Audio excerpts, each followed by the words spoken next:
If you're not already subscribed to this YouTube channel, go ahead and hit the subscribe button now, along with the bell icon so you can be notified whenever a new video is posted.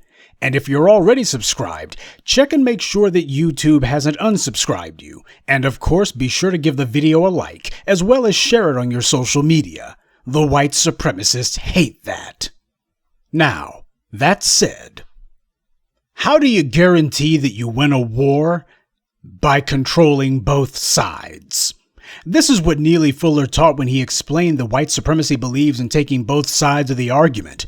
You already know who the open opposition to you in a society is, but if you want people to sit on their hands and accept their oppression for the long haul, well, what you got to do is you got to make sure that the system has a built-in controlled opposition. People who the establishment can point to and say, hey, here are the guys who are going to change things, or at least that's what they say they want to do, but in reality, they don't want to change anything at all. They just want you to not change anything. A system that has opposition built in, but it's controlled opposition, which means that it's no opposition at all. And that's what makes it so insidious. They select someone who they think is going to be a black mouthpiece meant to speak for you and me, or a black misleader meant to misrepresent you and me. But then, to at least on the surface, try to give them all the trappings of legitimacy. So through the white media, they control the ability to choose who these clowns, these phony misleaders are, but they also have a white media whose job is to credentialize them, to try to legitimize them through the constant repetition of praise, phony, empty praise for them. The constant repetition of, oh, this person's so accomplished, we're going to make you think that this person is a somebody, as if, we're going to talk about them in similar glowing terms as we always talk about white people. See, normally when they're talking about black people, they're running black people into the ground. It's always about black people are criminals, black people are corrupt, black people are involved in this or that, blah, blah, blah. And that's deliberate. It's to condition you. So that every time they talk about black people, they're saying something negative, so that if they ever say something positive about any black person at all, you'll be just so relieved that they're not trashing a black person for once that you'll actually be susceptible to listening to them. So this is how they prop up their black bootlicks in the white media. It's a self-reinforcing mechanism. Find the bootlick in particular, they have no credentials, they don't have any actual legitimacy or authenticity, but that's okay, we'll manufacture that for them too. Now, as the new voices of black media have been rising, we've been getting black folks to actually decide to act in our own interests. We've been disengaging and unplugging from the white media matrix. Taking all of these bootlicks, anybody who the white media has been putting on and given time to, we've been exposing these clowns, showing who they are, naming them, and letting you know you're not supposed to be fooling with them. And you can tell that the white media has been feeling the heat because not only have they been trying to give rise to a new bumper crop of bootlicks, some more phony baloney black misleaders who they're hoping that they'll get us to follow, but they've also been trying to raise up some of the old dead black media, some of these clowns, the usual suspects, and trying to give them a little bit of money and hoping that these idiots will have a new lease on life, or should I say a new lease on lies. I told you about how MSNBC has given old Jonathan putting on his Cape Heart a weekend show. I guess he's got what used to be Joy Reid's slot or something like it. And of course, you've had Dr. Jackass Jason Johnson, who MSNBC's had on a little bit more than usual here and there. Oh, yes, the white media is trying to put forward the idea that, oh, you guys should be watching us. Hey, don't worry about that black media over there that's been telling you about changing things and how you're going to act in your own interests. How you're going to practice the essential selfishness of survival. Why? You guys need to get back on board with these good white leftists and their hand-picked Negroes because, hey, when you got someone like Capehart telling you that Michael Brown wasn't really murdered, that whole hands up, don't shoot thing was a lie. The same Capehart telling you that black folks don't want reparations, they just want a hug.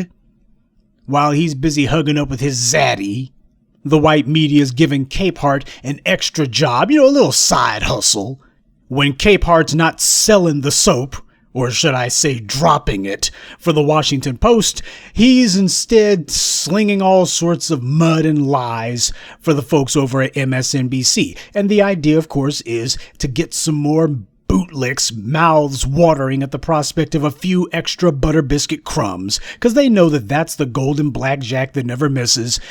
As black folks, for too long, we practiced the bad habit of allowing every faker, fraud, phony, fool, sellout, suck-up, simp, and bootlick to sit up under us and to use our community as safe harbor for themselves. We've been allowing these vipers to slither amongst us.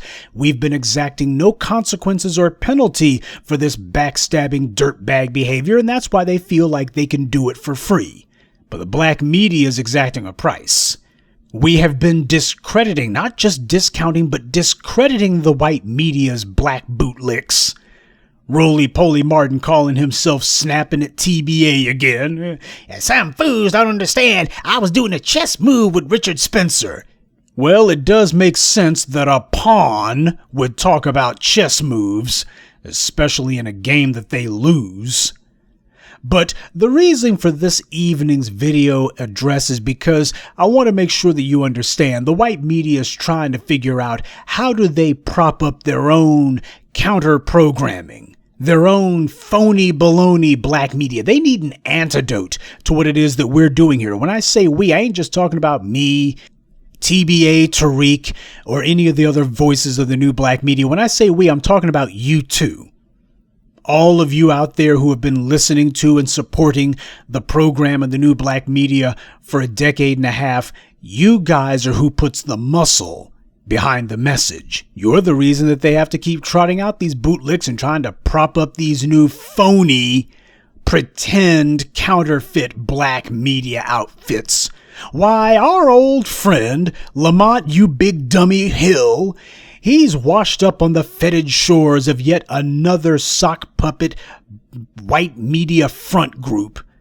They call themselves BNC, and that's supposed to stand for Black News Channel, but there ain't that much black about it. They might as well call themselves DNC when you look at what it is that these guys do and what they say. They're clearly nothing more than a clumsy front for the Democratic National Committee. Hell, all you have to do is go no farther than their homepage to see that.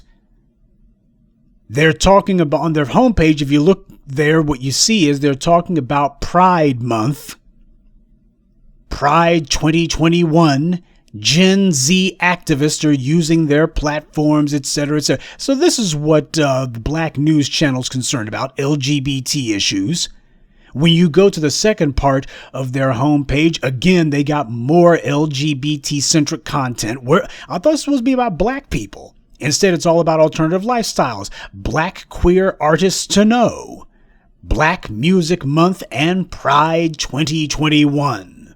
Again, they're trying to take what is supposed to be Black Music Month for all the attention they give it, and they're trying to link it with Gay Pride Month, as if it's the exact same thing. So this is what Black News Channel's doing. They're trying to find a way to mix black interest in with everybody else and trying to tell you it's all basically the same thing. Shameless about it. This is on their front page, which means that it's front of mind for them. At the top of their homepage, they have a tab dedicated to Joe Biden's first 100 days. Well, clearly these morons, they can't read, can't think, and can't count. It's been way past Biden's first 100 days. But the thing is, if you want any more proof that this so-called BNC is nothing more than a clumsy front for the DNC, there it is. As a permanent part of their homepage menu screen, they got a tab dedicated to Biden's first 100 days.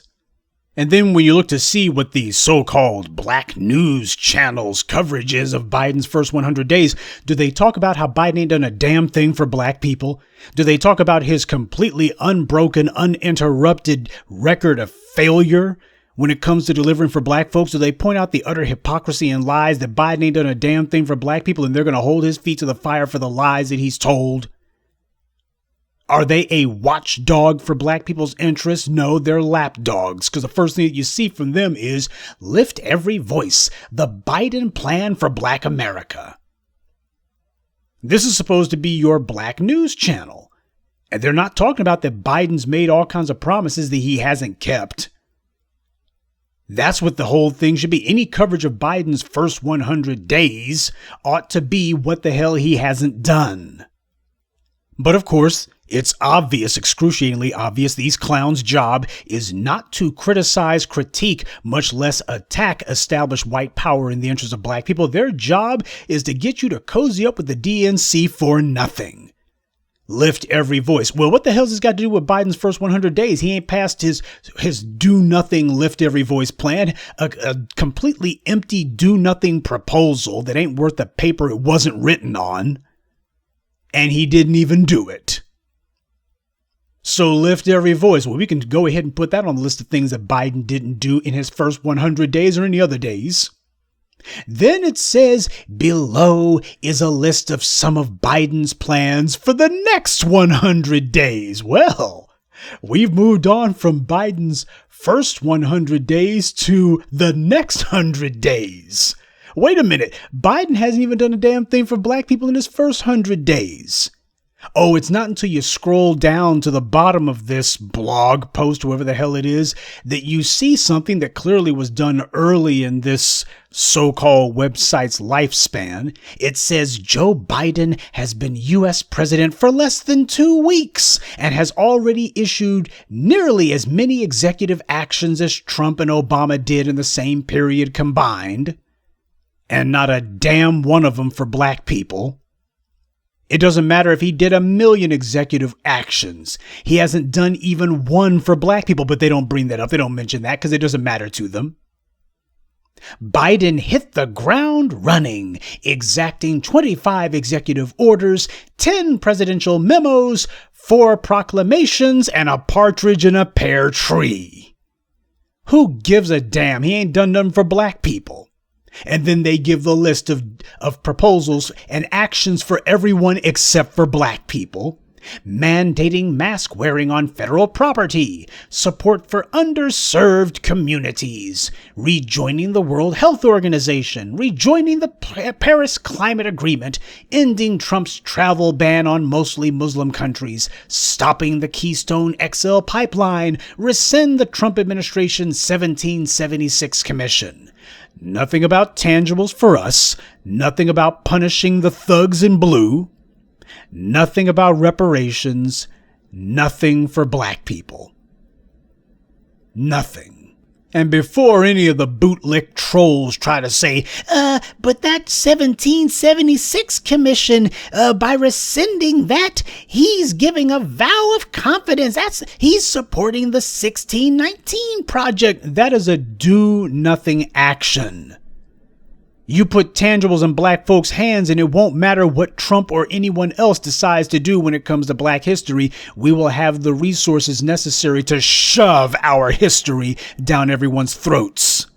You make sure that black folks have the tangibles that we need, and Biden won't have to hurt himself with any do-nothing rescissions of Trump commissions. But again, what the hell did Joe Biden do in his first 12 days in office for black people?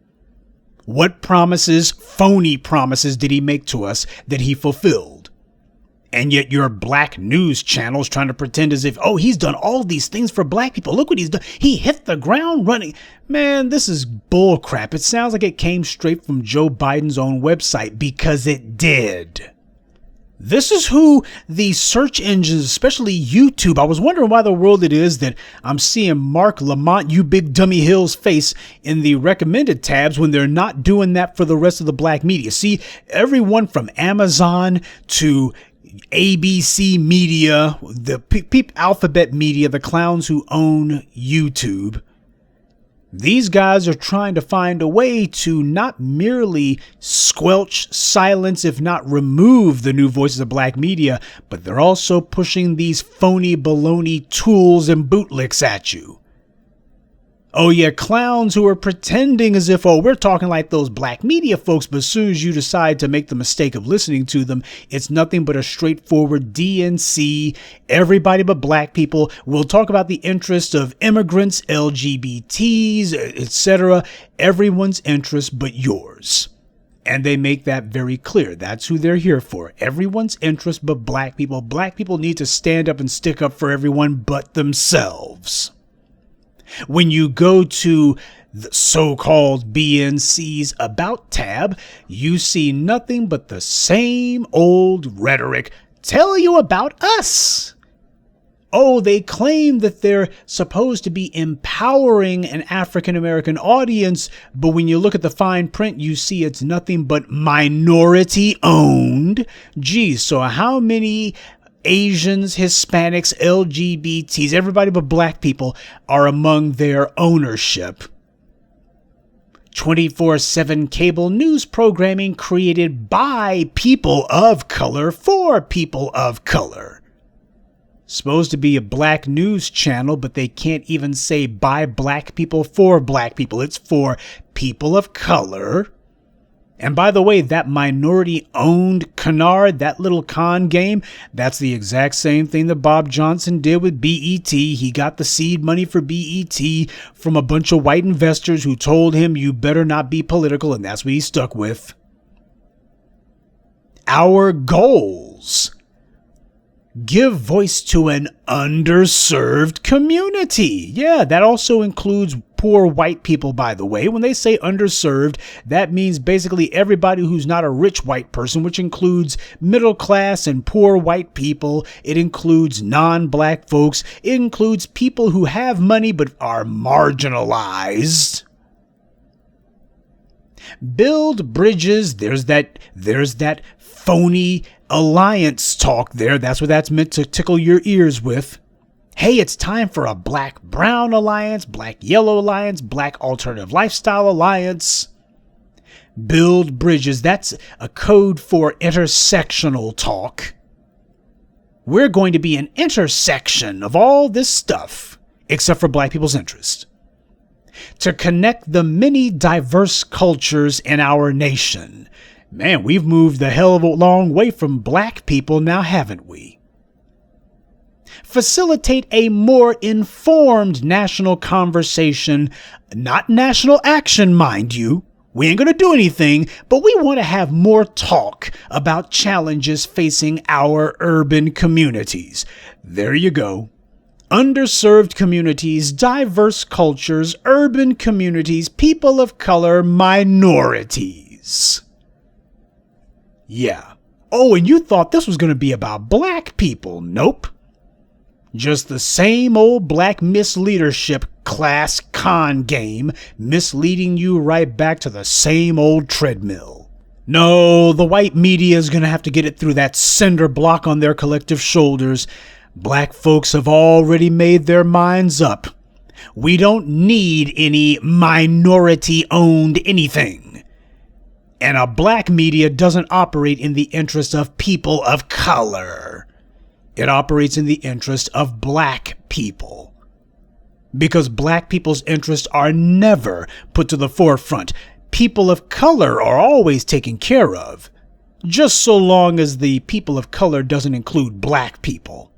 So since everybody else is apparently looking out for everyone else but black people, we're going to look out for black people. There's already a black media that operates in the interests of black people.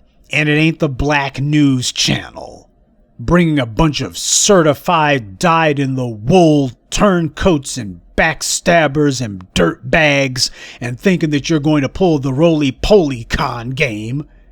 We're going to have them with a desk in a broom closet somewhere, and we're going to bring on some other talking head black scumbags that you've probably seen on CNN or slamming their gums on MSNBC. And what we're going to do is we're going to tell people that black folks have problems, but the answer is intersectionalism. The answer is recognizing black male privilege. The answer is voting for Joe Biden because of all the stuff he's going to do for black folks. Yeah, you see how much he's gotten done for black people in his first 100 days, right? These clowns didn't even pretend to count up that Joe Biden was doing anything for black people. They didn't even pretend to. They just said, okay, on to the next 100 days. Well, hell, if the white right has their own incompetent operative class, well, I guess it makes sense for the white left to have a black incompetent operative class as well. But family, you need to understand this is what they're doing. They're thinking that they're going to be positioning a replacement for the new voices of black media, that the black media is going to be replaced by the old dead bootlicks who they tried to prop up because these guys are damaged goods. As we have risen, we have brought a more aggressive, more strident black discourse to the political stage. And black folks have been listening to it and taking to it and been attracted to it and following it. And what that means is these bootlicks, well, we're making it where what is acceptable discourse in the black community has been pushed so far toward the black end of the ledger, away from the middle. We've made it where you're going to have to talk real black. You're going to have to openly attack white supremacy. We've made it where that's the only acceptable discourse in black politics. You're not going to be doing any of this mealy-mouth, roly-poly, tiptoeing around the edges, using all these weasel words and thinking you're going to get away with it. That's not going to fly. You're going to have to actually openly advocate for the destruction of white supremacy. You're going to have to also openly advocate for the destruction of the tools and fools and the stratagems and the distractions that white supremacy has tried to use. All of this alliance talk, all of this phony baloney intersectional talk, all of these lies and such, you're now going to have to speak against it to destroy it. If you don't, then black folks ain't going to fool with you. Doesn't matter what white corporation. By the way, when you go on BNC's homepage, just like with the old dead black print media, just like with TV None and BET, what you see is these guys, they got their quote salute them awards. Interesting how they don't say who them is, but it's being sponsored by Toyota and AARP. Yeah, you're not having black folks sponsor what you're doing. See, that's why it's so important what we do and how we do it. Like when you had the clowns from Vice Media show up calling themselves ambushing TBA's Race War premiere in New York. And you had the brother who told them, if you guys want to know who it was, since you and TMZ and the rest of the white media, you're so eager to find out who is it who's bankrolling these people who are telling black folks all these irresponsible ideas, all of this inappropriate talk. Who is it that's financing this? Because we can't figure it out. We can't trace the money. That's because the money is diversified. It's coming from the grassroots. See, white supremacy believes in picking and choosing who the winners are. That's why it's so easy to trace who the money comes from. Because it usually comes from the same usual suspects, the same 2 or 3 well-heeled people. You got one guy who's got some money, so he bankrolls his mouthpieces. So it's very easy to figure out who the money comes from because it doesn't come from the grassroots. It's not grassroots at all. It's AstroTurf. Individuals who are in the employ of 1 or 2 or 3 very wealthy white people who put their money into one person's pocket, and it's very easy to see the scam. So they're looking and going, well, hell, we didn't authorize these Negroes to say these things. Wonder who did. And they're looking around and asking around, Bob Johnson, God dang it, we told you not to get political. Mess, I ain't getting political, I swears. They probably went to Oprah Winfrey. Oprah, God dang it, did you get drunk and tipsy again and tip me? No, massa, I ain't did it neither. Tyler Perry, I swear I ain't did it neither. Put back on that dress then, damn it. Okay, massa. They were looking around to figure out who it was who was bankrolling this stuff. because they knew what the normal channels are to try to find out this stuff. But what they found was it was coming from the black grassroots. Because what their plan was, they were going to, I guess they would call themselves exposing. We're going to expose who this money comes from, and we're going to make sure you understand you're under the microscope. Whatever business dealings you got, buddy, we're going to make it real tough for you because you're putting your money behind all of this destroying white supremacy talk, and we're not going to have it. You're making it where we're being forced to have to criticize white supremacy and we won't have it. And you're making it where the criticism actually hurts white supremacy and strikes at the heart of white supremacy. We're going to stop you. But what they found out was that game won't work. The black media doesn't have any corporate donors. In other words, not one or two individuals who can give a ton of money. We did it the right way. We went straight to the people. So that's what we were talking about. This ideology cannot have a leader. And by diversifying the funding so widely, we've also made it where there is no single point of failure. See, that's what the white media and the white supremacists have always relied upon when it comes to black people, when it comes to our movements, when it comes to when we try to put business together and such. They look for that single point of failure. That one place where if they strike it, the whole damn thing falls apart. Who is the leader of the black media? That way we know who to either undermine or who to bring under fire or who we excoriate or who we have to kill in order to stop this. Who is the single point? Who or what is the single point of failure? Oh, there's no leader for this thing. Well, look at their funding. Look at how they're organized. What's the single point of failure? That's why the support that you guys give to the black media is so crucial.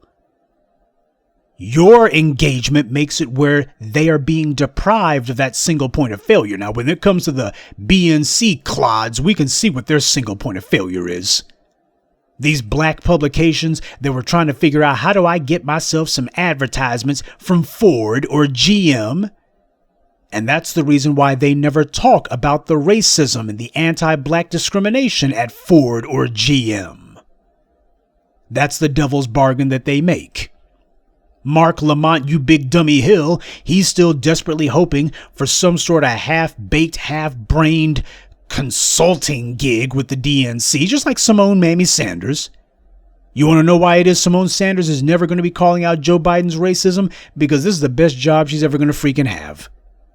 Yeah, Lamont Hill will, and the rest of those clowns at BNC, they'll gladly overlook all the racism from the political left, all the racism from the Democrats, all the failures, the lies that they've told, the mountain of broken promises, and the broken promises to come. They'll overlook all of that, won't even mention it. Instead, they'll get up, clap as loud as they can, and cheer and scream and shout and holler the Democrats' praises till they get hoarse in the throat. They'll go ahead and do that and tell you that you should do the same. And what should you expect in return? Nothing. This is what the white media is putting their money behind. You see, big corporations are behind this. And if you're a black person who is involved with AARP or you donate to them or what have you, just so you know, this is where your money's going to. Where do those donation monthly dues to the AARP go to? They go to phony baloney white sock puppet front groups like BNC. That's where it goes to. You cannot have any sort of independence. You cannot have any sort of autonomy unless your money is also liberated. You cannot be liberated unless your money is liberated too. Where does your funding come from? If your funding has to come from the very apparatuses and corporations of white supremacy, then you're not liberated. And as black people, we got to have total control. That's got to be our focus. And that also means we control these racist Democrats. There's no need for me to go in on the Republicans. Of course, they're unabashedly racist. That's their job. Their job is to scare you. To scare you so badly that hopefully you won't demand anything of these good white liberals over here claiming that they're on your side, or that at the very least claiming to cluck their teeth and, you Republicans, you guys are so uncivil. What you guys say is kind of mean. You won't require anything of the Democrats if the Republicans scare you enough. The Democrats realize that there have been enough bootlicks and con artists and black misleaders who have been indoctrinating black people to go along with the get-along for so long. The Democrats understand that the controlled opposition con game has been so effective, all they have to do is simply not call you nigger openly. And so long as the Democrats don't say, we're going to lynch you niggers at 2 o'clock, you will sit on your hands while the Democrats do nothing, and the Republicans lynch you at 3 o'clock. That's controlled opposition. It accomplishes the exact same goal and gets you to sit there and let them, while BNC cheers them on. But it's not just a phony new offensive with so-called counterfeit black media programming that they're doing. That's not the only thing they're doing. I told you about how earlier this week, no other than Maya Wiley is apparently going to call herself running for mayor of New York City, and none other than Alexandria Ocasio-Horseface is giving her an endorsement. Now, Alexandria Cortez, when she won her office, black folks voted for her.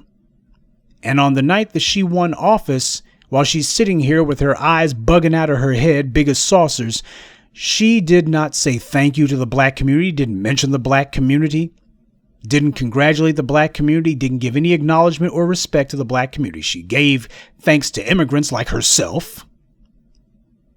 Oh, she's thanking Latinos and everybody else, but black folks? She ain't got nothing to say for black folks. Though she would make sure first chance she got to say that, well, if there's going to be reparations, there should be not just for black people, there should be reparations for Hispanics and immigrants, which is the same thing. In other words, herself, she would make sure to do that. Oh, she ain't got nothing to say for black folks on election night, but the second that black folks start stepping forward and pressing our interests, she's like, not without us, you're not. And this is the woman who's endorsing Maya Wiley. And as I explained to you on my Twitter page, you got to start doing your paperwork on these folks. Start doing the background checks on these people. Check their paperwork. Well, hell, with Maya Wiley, you ain't even got to really check her paperwork to know that she's dirty. You ain't even got to wait for the paperwork to come back dirty to know that this woman ain't on the up and up. Oh, she's been a fixture of New York City bureaucracy for many years. Mostly she's supposed to be calling herself some sort of activist. I can't think of a damn thing that she's gotten done for anyone. But it does bear noting that this woman happens to be biracial. You won't be surprised to learn she's biracial. Her mother is white, her father was black, but I did a little bit of looking up on her family, and apparently her father, well, shades of Val Demings. You have a woman who's biracial, and yet you notice that her father is not some immigrant. Apparently her father, George Wiley, looks like he can indeed trace his lineage. Well, he's dead. He's been dead for decades now. But she can at least claim that her lineage goes back to the killing fields of the American South. This is a woman, she can stand in front of you and say, well, all you people talking about this descendants of American slaves or FBA talk, I can trace my lineage back there too. See, this is the white media, the white powers that be chose her for a reason, just like Val Demings. This is somebody who they can trot out and put in front of you and say, well, you're not going to be able to call her an immigrant. You can call her biracial, but and her father, on her father's side, she can claim to be one of you on her father's side. You see the game going on. First Val Demings, now this. Oh, so all of a sudden, the Sheila Jackson Lees and the Joe Neguses and the Barack Obamas and the Kamala Harrises, trying to bring all of these immigrants in here and claiming that somehow these individuals who identify as immigrants and do not identify with us at all, apparently that game, they're looking and going, these guys are starting to be damaged goods. Well, do we have any guys who actually do trace their lineage? We know that's the majority, but any dependable ones we can look to? And now they're trotting out Val Demings and trotting out this Maya Wiley woman. Somebody who will try to claim that, at least on paper, they should be acceptable to us. But over here in the black media, see, we actually check your paperwork. And when you look at Maya's paperwork, it comes back dirty. Now, I ain't going to give you the whole rundown, not necessary. All you need to know is this. Maya Wiley, just like Kamala Harris, she's had some New York patronage jobs given to her because that's what you do for bootlicks. Bootlicks have no actual marketable skills other than kissing masses behind, so you got to give them charity because that's what they need. She was the chairwoman of New York's NYPD Civilian Complaint Review Board. Can you think of even one cop that Maya Wiley had fired or that she recommended be prosecuted? The so-called Civilian Review Board, nothing but a rubber stamp organization for the NYPD, meant to put on some political theater put on by an actress. They overturned hundreds of their own police misconduct findings. Well, hell, what do you need the NYPD police union for? Why wait for the NYPD to obviously hand down some corrupt exoneration of their own murders and brutalization of black people? Hell, the so-called Civilian Review Board will do the exact same thing.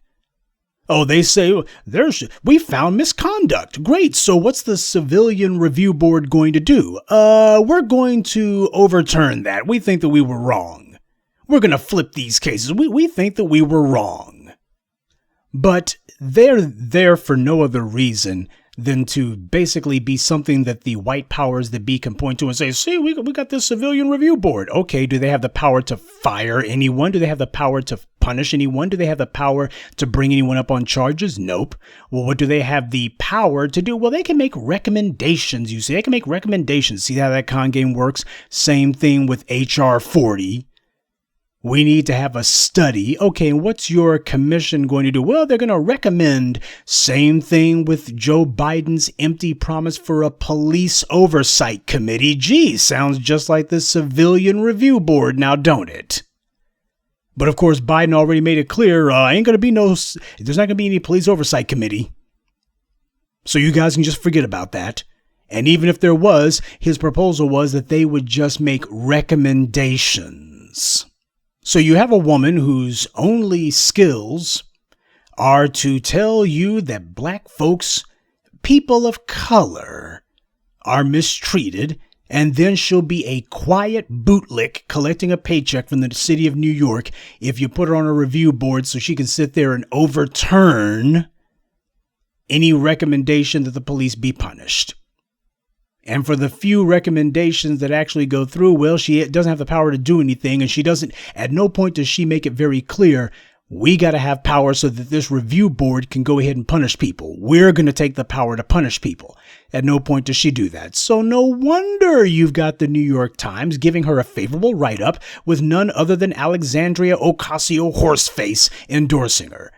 So you've got Alexandria Horseface, who, when she is not trying to figure out how to be a parasite on the throat of black people's political movements and interests, she is instead turning around trying to figure out how does she help some self-serving, compliant bootlick like Maya Wiley, who is going to do her bidding. Because make no mistake, that's the game that people like Alexandria Cortez are playing. Same thing that you've seen with the Chinese in Africa and places, because black people in too many cases around the world have shown that we are only too willing to serve whatever person comes in barking orders at us. You got these other non-white groups now who are like, well, hell, since you guys like serving people so much, you can serve us now.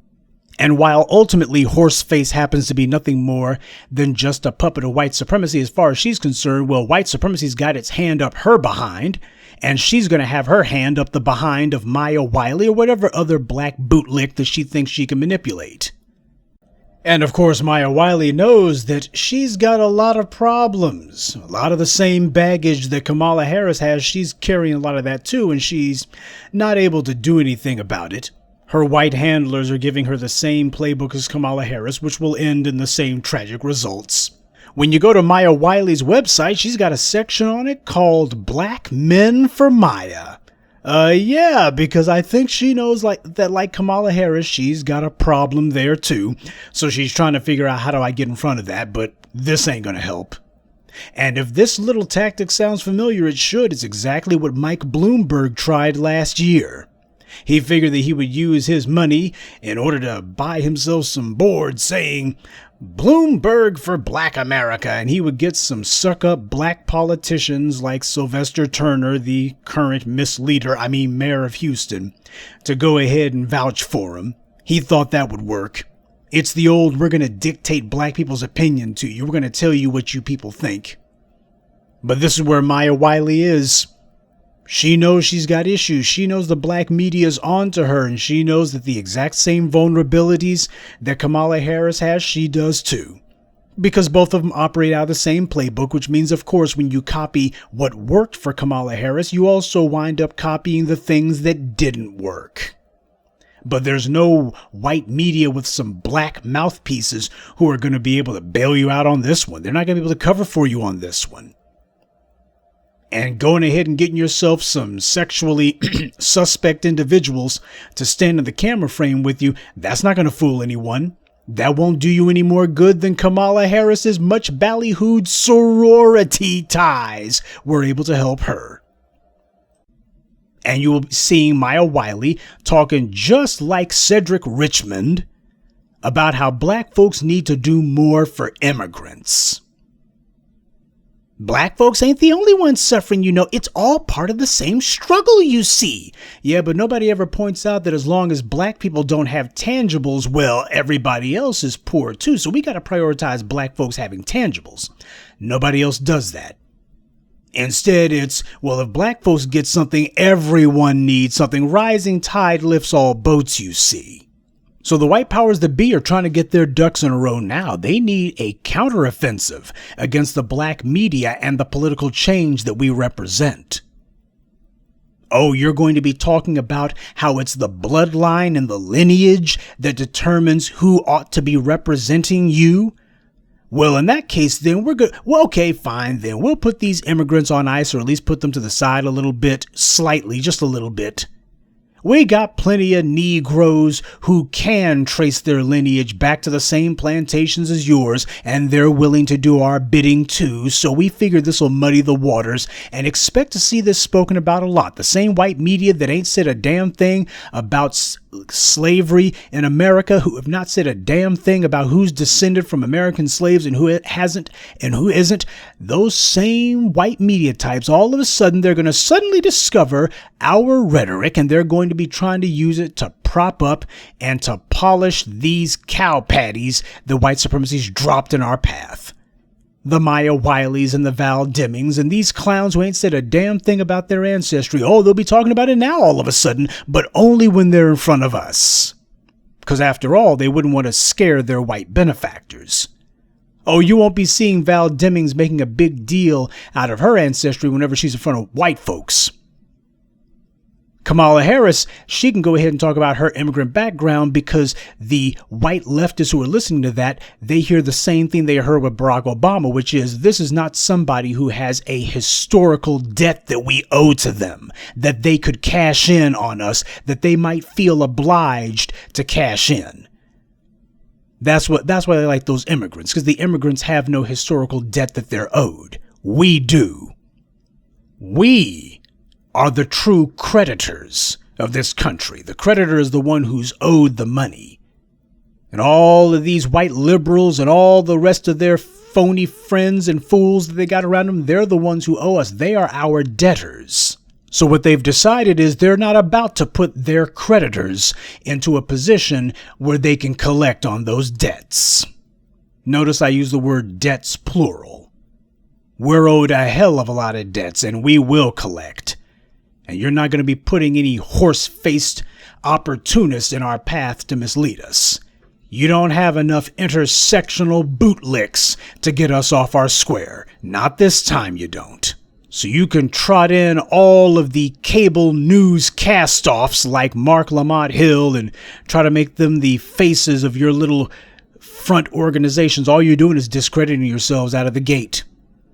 You're going to have to do more than have somebody who claims, who can sit there and say, oh, well, my father, he also was a descendant of American slaves. He came out of the plantations of America too. So you have to respect that. No, I don't.